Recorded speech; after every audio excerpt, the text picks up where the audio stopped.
चलिए, क्या हुआ सर दिशा की बैठक में? दिशा की बैठक में ये पहली आधिकारिक दिशा की बैठक थी नई कमेटी बनने के बाद, और इस बैठक में जो भी विकास के कार्य जमुई जिले से जुड़े हुए थे सब पे समीक्षा हुई। सबकी प्रगति, सबका स्टेटस आज के दिन में क्या है और कैसे इन कार्यों में आगे प्रगति लाई जाए, इन सारे मुद्दों पर बात हुई।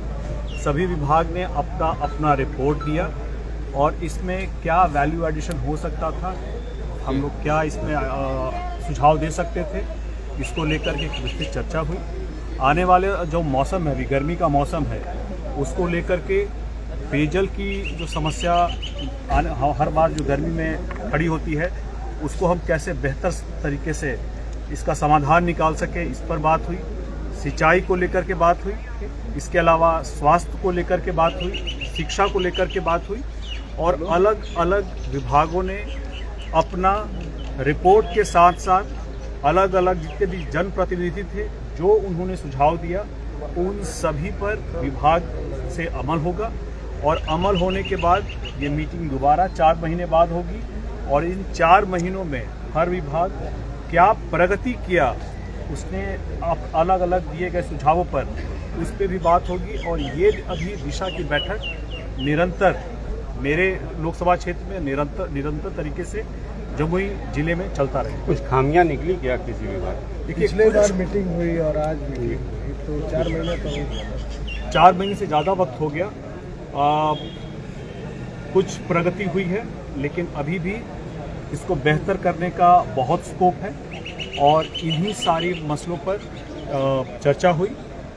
जो भी जनप्रतिनिधियों के सुझाव थे, सभी विभागों ने, चाहे वो स्वास्थ्य का हो, चाहे वो नल जल का हो, चाहे वो शिक्षा का हो, चाहे उद्योग विभाग का हो, सभी की सुझावों को विभागों ने नोट किया, और उन्होंने एक टाइमलाइन लेकर कहा है कि इससे बेहतर प्रदर्शन अगले दिशा के बैठक से वो विभाग करके हम लोग को बताएंगे। सर, नेता प्रतिपक्ष तेजस्वी यादव ने कहा है कि मुख्यमंत्री आपके जो हैं नीतीश कुमार जी, वो पकड़ा मुख्यमंत्री हैं। पहली बात। दूसरी बात उन्होंने कही है कि बिहार में जो सरकार है एनडीए की, वो वेंटिलेटर पर है। देखिए, तेजस्वी यादव जी अब नेता प्रतिपक्ष के तौर पे जो उनका दायित्व है, सरकार की योजनाओं का, पॉलिसीज़ का, इनकी जो परियोजनाएं हैं, उसका विरोध करने के बजाय जब वो पर्सनल होकर के माननीय मुख्यमंत्री जी पे अटैक करने लगते हैं, इसकी निंदा होनी चाहिए। और निंदा तो इस बात की भी होनी चाहिए कि वो खुद अपने पिता श्री लालू प्रसाद यादव जी, जो हम लोग के अभिभावक समान है, उनकी भी बेइज्जती करने से बाज नहीं आते, जब वो ये दावा करते हैं कि लालू जी को कभी न कभी उनको मिलेगा भारत रत्न। आप ये बताइए, सभी को पता है, ये तो अपने पिता का मखौल उड़ा रहे हैं ना। सभी को पता है कि भारत रत्न कभी भी किसी जो कन्विक्टेड हो जाते हैं, जो सजा याफ्ते होते हैं, उनको नहीं मिल सकता है। तो ऐसे में पब्लिक स्पेस में जब वो ऐसी बात करते हैं, तो अपने पिता का मखौल उड़ाते हैं, जो कि एक पुत्र के नाते उनको नहीं करना चाहिए। लेकिन यही विचारों का फर्क है। जहाँ वो अपने पिता का मखौल उड़ाते हैं, तो बाहरी और माननीय मुख्यमंत्री नीतीश कुमार जी का भी मखौल उड़ाने का उनका आदत बन चुका है।